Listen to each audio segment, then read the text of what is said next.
Hello students, आज हम बात करने वाले हैं चालक और विद्युत रोधी के बारे में। जैसा कि जहाँ से मैंने पिछले क्लास में छोड़ा था वहीं से आज शुरू करेंगे। चालक और विद्युत रोधी के बारे में आज पढ़ेंगे। चालक और विद्युत रोधी के बारे में मैंने पिछली क्लास में भी डिस्कशन कर दिया था, बता दिया था कि चालक किसे कहते हैं, बता दिया था कि विद्युत रोधी किसे कहते हैं। क्लियर है? अगर किसी को इसमें कोई प्रॉब्लम हो तो कमेंट में लिख करके मुझे बता देंगे, मैं कमेंट देखता हूँ और जैसा भी प्रॉब्लम हो, कोई भी क्वेश्चन हो, कमेंट बॉक्स में डाल दें, उसका आप लोगों को सॉल्यूशन ज़रूर मिलेगा। तो चलिए शुरू करते हैं। चालक किसे कहते हैं? चालक मैंने पिछले क्लास में बताया था, ऐसा पदार्थ जिनसे होकर विद्युत आवेश का परिवहन एक भाग से दूसरे भाग तक होता है, चालक कहलाता है। मान लें कि एक वायर है, मान लें कि एक वायर है, वायर मीन्स तार, बिजली की तार है। अगर कोई इलेक्ट्रॉन है, इलेक्ट्रॉन या कोई चार्ज के लिए, चार्ज को डिनोट करते, चार्ज को ना क्यू से, चार्ज का हिंदी होता है आवेश। अगर उसको क्यू से डिनोट करते हैं तो क्यू चार्ज, अगर क्यू आवेश इस साइड चल रहा है तो एक भाग से दूसरे भाग तक पहुंच रहा है। जैसे कि बिजली का बल्ब अगर जलाना होता है अपने घरों में तो स्विच ऑन करते हैं, तो जहाँ से स्विच ऑन करते हैं वो तो हो गया सोर्स, वहाँ से जहाँ तक बिजली गया, जहाँ पे बल्ब जलने वाला, वहाँ से जहाँ से स्विच ऑन किए वहाँ से लेकर के बल्ब जलने तक जो दूरी तय की, एक क्या हुआ, एक जगह से आवेश का प्रवाह दूसरे बल्ब के सिरे तक जो था वहाँ तक पहुँचा आवेश का प्रवाह, तो उसी को क्या बोलेंगे? चालक। यानी तार जो है चालक है। अगर वहीं पे कोई कंघी है या फिर कोई प्लास्टिक का सामान है, या ये तो कह लीजिए जैसे ये पेन है, अगर इस सिरे पे अगर हम एक तार लगाएंगे, दूसरे सिरे पे अगर कुछ लगा हुआ है कनेक्ट, कुछ झटका महसूस होगा? नहीं होगा। क्यों? क्योंकि ये विद्युत रोधी का काम कर रहा है, बीच में ये इससे पास होगा ही नहीं, इससे जो आवेश का प्रवाह होना मुश्किल है, होता है, होगा ही नहीं। मुश्किल क्या, ये तो नामुमकिन है कि अगर इस साइड से तार अगर हम जोड़ेंगे तो दूसरे साइड पहुंचेगा ही नहीं।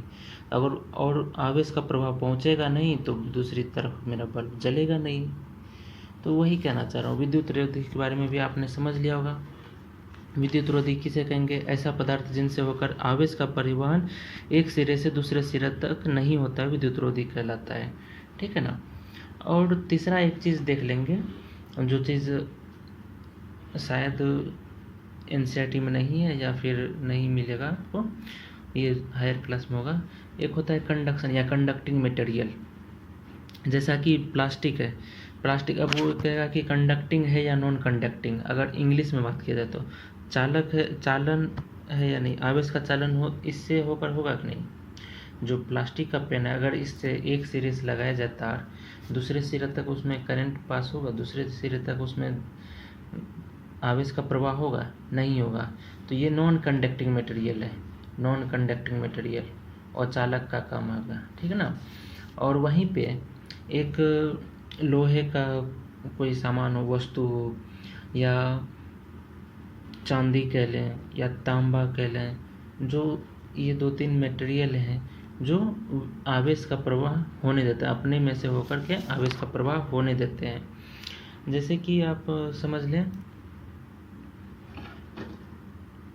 कि ये नेल कटर जैसे है, अगर इस सिरे पर अगर ये धातु है कोई, या फिर आप कह लें तांबा या तांबा या स्टील कह लें, तो अगर यहाँ पे तार लगाएंगे तो अगर दूसरे तरफ टच करते हैं तो यहाँ पे झटका का महसूस हो सकता है। तो ये क्या हो गया है, अपने में से होकर के आवेश का प्रवाह होने दे रहा है। अगर तार तो एक से दूसरे एक सिरे पे लगा हुआ है और आवेश यहाँ से चल करके यहाँ तक आया, पूरे इस जितना भी बॉडी का पार्ट है, इस नेल कटर का जो बॉडी है, इस बॉडी में जितना भी जगह है सब में तो आवेश का प्रवाह हो रहा होगा। अगर यहाँ टच करेंगे तो यहाँ भी झटका लग सकता है, इधर टच करेंगे तो इधर भी झटका लग सकता है। इससे क्या पता चल रहा है? तो ये कंडक्टिंग मटेरियल है, इसी को बोलते हैं चालक। और अपने में इस क्रिया को क्या बोल रहे हैं? चालन, आवेश का चालन। इसी का परिभाषा देख रहे थे, आवेश का एक स्थान से दूसरे स्थान तक जाने को आवेश का चालन कहा जाता है। ठीक है ना?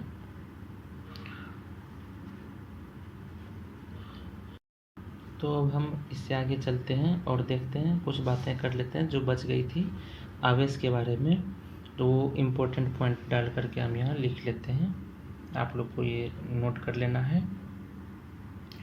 आवेश तो मैं बता दिया था कि दो तरह का होता है, धनावेश और ऋणावेश, ठीक ना। और इसका एसआई यूनिट या एसआई मात्रा की इम्पोर्टेंट है, कभी कभी एग्ज़ाम में आ जाता है कि आवेश का एसआई मात्रा क्या होगा। जैसे आपको ऑब्जेक्टिव में आ जाएगा एसआई यूनिट में आवेश का मात्रा का बताइए क्या होगा, और उसको किस संकेत में लिखा जाता है। संकेत उसका जो है आप लोगों को दिख रहा होगा, संकेत कैपिटल सी है, ये बड़ा सी है, और इसका इंग्लिश, इसका फुल फॉर्म हो जाता है कूलम्ब। कूलम्ब एक साइंटिस्ट का नाम था जो इसके बारे में खोज किया था, उन्हीं के सम्मान में ये एसआई यूनिट नाम दिया गया था, ऐसा यूनिट रखा गया था कूलम्ब, ठीक है ना। अब इसका इंग्लिश हो जाता है चार्ज।